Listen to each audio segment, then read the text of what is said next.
Bienvenue, je suis Perrine Corvézier, la fondatrice d'Azimut. Azimut, c'est le guide des parents pour une orientation scolaire et professionnelle sur mesure avec votre enfant. Nous nous appuyons sur près de 100 spécialistes de l'orientation pour vous informer et vous conseiller. Pour découvrir l'ensemble des ressources Azimut, rendez-vous sur azimut-orientation.com. Vous pourrez notamment vous inscrire à notre newsletter. Entre novembre 2024 et janvier 2025, Azimut propose un programme de 15 webinaires destinés aux parents de futurs étudiants. Allez sur azimut-orientation.com pour le découvrir et réserver votre place gratuite. Je laisse place maintenant au contenu de cet épisode. Bonne écoute. Bonjour Séverine. Bonjour Perrine. J'ai entre les mains un livre qui m'a beaucoup plu.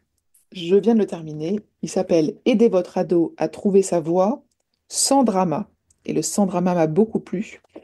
Bravo et merci pour ce livre qui vient de sortir et qui est chez Vuibert. Séverine, est-ce que vous pouvez peut-être commencer par nous dire ce qu'on peut trouver derrière la couverture?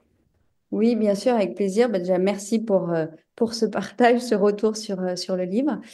D'abord, le livre, j'ai souhaité l'écrire vraiment à destination des parents pour aider les parents. Et donc, ce qu'ils vont retrouver dans ce livre, ça va être déjà de la méthodologie et beaucoup d'astuces de partage pour accompagner au mieux leur ado et avec aussi des outils de communication. Voilà, c'est vraiment un livre assez global et pour porter une autre vision sur l'orientation. Voilà pourquoi il y a le mot drama aussi, parce que ça me tenait à cœur que ce sujet ne soit pas un sujet terrifiant à la maison, mais plutôt apaisé. J'imagine que vous faites aussi référence aux personnes que vous avez accompagnées dans le passé et vous avez peut-être constaté justement les tensions qu'il peut y avoir autour de l'orientation et le drama que ça peut constituer dans les familles, c'est ça? On est complètement d'accord. C'est vraiment là-dessus. J'échange régulièrement avec les parents que je sens paniqués, stressés par rapport à ce sujet. Et j'ai de temps en temps des parents qui viennent en me disant, mais en fait, on n'arrive plus à se comprendre, on n'arrive plus à communiquer tellement le sujet est devenu lourd à la maison. Et c'est ces mots-là qui m'ont fait, euh, enfin, qui m'ont vraiment donné envie de transmettre pour pouvoir effectivement apaiser cette tension. Et oui, dans le livre, je partage des histoires où effectivement la communication était pratiquement à l'arrêt. Et grâce à cet accompagnement, ou en tous les cas la compréhension du cheminement de l'orientation, ça apaise dans les familles. Ce que j'ai trouvé super à la fin de ce livre, c'est aussi ce cahier détachable pour l'ado qui rend les choses très concrètes, très pratiques, justement parce que on voit qu'on peut avancer sur ce chemin d'orientation avec ses parents, avec des sujets bien définis. Vous pouvez nous en dire un peu plus? Oui, alors on a voulu un petit livret pour les ados pour effectivement les inviter à réfléchir sur eux, les inviter à comprendre à travers des actions, des réflexions, ce qu'ils pourraient retenir pour leur orientation. Leur donner aussi des éléments, par exemple, pour Parcoursup. Toujours, en fait, l'idée, c'est pour se dire comment je démarre, parce que ça peut être anxiogène par rapport à ça, l'orientation, et que c'est un cheminement. Et effectivement, ces petits exercices leur permettent de cheminer des envies, de poser des envies, parce qu'effectivement, la plus grande difficulté, c'est je pars de quoi, je démarre de quoi, je me pose sur quoi pour me dire qu'est-ce que j'ai envie de faire, quoi. Mm. Et d'ailleurs, la question qu'est-ce que tu as envie de faire, elle est terrible pour eux. On est d'accord, elle est dure.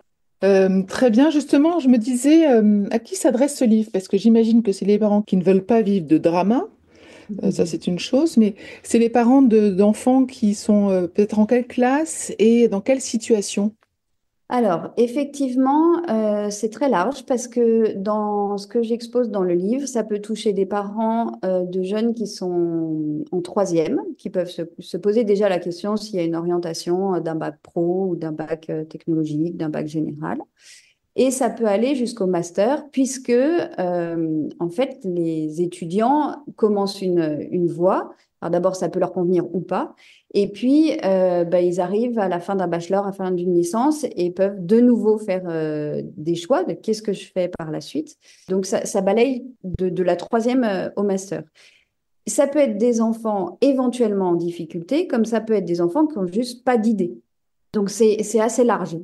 Et peut-être je peux partager un peu la méthode que je donne Ah bah, ou... volontiers, volontiers, ce serait super de pouvoir la comprendre. Moi, je l'ai compris parce que je l'ai lu. Qu'il y a il y a 4 étapes, c'est ça? Exactement. Alors, racontez-nous. Voilà. En fait, ce que je partage, et c'était le souhait, c'est que les parents prennent conscience qu'en fait, l'orientation, c'est un cheminement, qu'on ne le sait pas tout de suite, que c'est vraiment une réflexion et qu'on doit prendre un peu de temps pour ça. Et le cheminement, il peut se faire par rapport à des échanges, par rapport à des interactions, par rapport à des micro-décisions. La micro-décision d'aller rencontrer un professionnel d'un métier, la micro-décision d'aller faire un salon, et grâce à ça, en fait, je chemine une envie. Et pour les aider à cheminer et savoir comment démarrer, effectivement, je partage 4 étapes. La première, tout d'abord, c'est la connaissance de soi. Qui je suis, comment je fonctionne, quels sont mes leviers de motivation. Dans le livre, je partage effectivement des outils pour que les parents puissent proposer ces outils à leurs enfants. Et après, quand j'ai un peu mieux compris comment je fonctionnais, il n'y a pas tout de suite un premier lien entre la première étape et la deuxième, mais je vais quand même vous faire le lien par la suite. La deuxième étape, c'est j'explore. J'explore le monde qui m'entoure, j'explore aussi le fonctionnement des études supérieures. Ou si je suis en troisième, j'explore les bacs, bac pro, bac technologique, bac généraux, bien sûr. Tout dépend où ils en sont. Et dans cette exploration, je comprends que je peux avoir envie d'étudier une matière, mais en fait, je peux l'étudier de différentes manières. C'est-à-dire, soit je suis très théorique, la fac peut me convenir, je suis plutôt dans le pratique, je vais peut-être aller sur quelque chose avec des stages ou de l'alternance, ou voilà. Vraiment prendre conscience de ça. Ça, c'est une partie de l'exploration. Et la deuxième partie de l'exploration, c'est s'ouvrir à des environnements professionnels.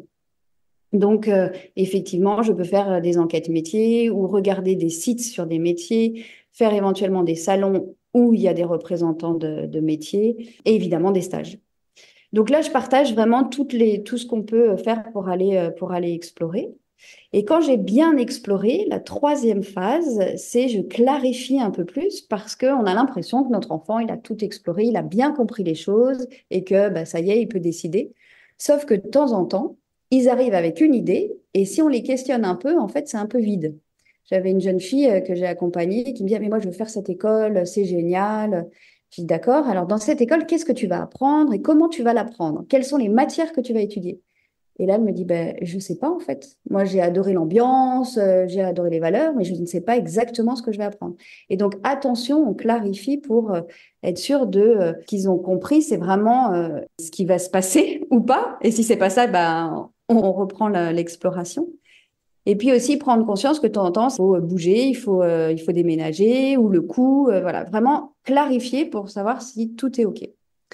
Et si tout est OK, eh bien ensuite, on peut décider. Il reste peut-être plus qu'un choix, et ben très bien. Alors, on peut le faire dans différentes écoles, mais voilà. Et s'il y a plusieurs choix, par exemple, je ne sais pas, j'ai envie d'être vétérinaire, mais aussi peut-être avocat et peut-être... Mais tout a été compris, tout est OK, tout peut correspondre. Eh bien là, j'invite à faire un classement des préférences. Et puis la dernière partie qui est quand j'ai enfin décidé, je me mets en action parce que ça ne s'arrête pas là. Peut-être qu'il y a des concours à préparer, peut-être qu'il y a des lettres de motivation à poser ou même creuser peut-être encore des entretiens ou encore aussi, si on est plutôt dans l'art, faire un book. Voilà, donc j'explique aussi toute cette partie-là. Voilà, une méthode en 4 étapes. En 4 étapes, et puis qui est suivi dans le livre des conseils pour mieux vivre l'orientation et communiquer. Donc Ouais. avec plein de points abordés qui sont astucieux, j'ai trouvé. Enfin, vraiment, j'ai trouvé ça hyper intéressant. Donc merci beaucoup à la fois d'avoir partagé cette méthode et ces conseils parce que ça donne un ensemble pratique, effectivement, complété du cahier et Oui. que chacun peut adapter aussi à son environnement, à sa famille, puis aux besoins de l'enfant. Oui. Mais ça permet de bien comprendre tout ce qui est proposé. Est-ce qu'il y a quelque chose qu'on n'a pas dit sur ce livre et qui serait important d'avoir dit?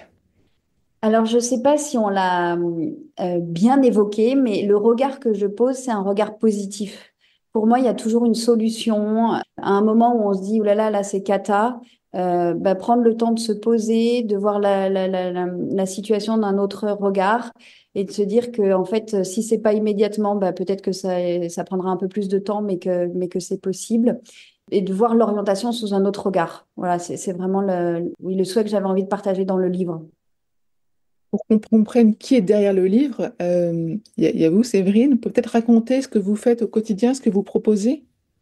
Oui, avec plaisir. Donc, en fait, je suis la fondatrice de Espace Impulsion que j'ai créé en 2015 et où j'accompagne les jeunes, 14-25 ans et même j'ai agrandi à plus parce qu'il y a de plus en plus de demandes, jusqu'à 35 ans, à découvrir leur personnalité, prendre confiance en eux, entreprendre le projet qu'ils ont envie d'entreprendre.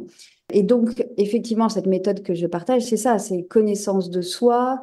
Si j'ai des doutes, comment je peux développer ma confiance? Parce que de temps en temps, en fait, j'ai un souhait, mais je j'ose pas, alors que j'en ai les capacités. Donc ça aussi, c'est important. Et puis leur ouvrir les champs des possibles et surtout toujours avec un regard très positif. On part de là où on est et même si à un moment donné ça n'a pas fonctionné en cours ou dans une première expérience, peu importe en fait, on capitalise sur ce qu'on a vécu et on continue plutôt avec optimisme sur la suite. Très bien, super. Merci beaucoup, Séverine, de ce partage. J'espère que les parents qui nous écoutent seront nombreux à aller acheter ce livre. Voilà. Et puis, bonne route à chacun. Et puis, à bientôt, Séverine, parce qu'on va animer un webinaire ensemble bientôt. Oui, avec très grand plaisir. Merci, Perrine. Je vous retiens quelques instants. Vous écoutez peut-être sur Apple ou sur Spotify ou sur Deezer ou sur une autre application de podcast. Je voulais m'assurer que vous connaissiez l'existence de notre site azimut-orientation.com. Sur ce site, les contenus sont organisés par thématique et par situation. Ceux qui connaissent adorent et utilisent notre moteur de recherche, ce qui leur permet d'aller chercher directement le bon contenu qui correspond à leurs problématiques. Je vous encourage à vous y connecter et n'oubliez pas de vous inscrire à notre newsletter. Merci de votre fidélité et à bientôt.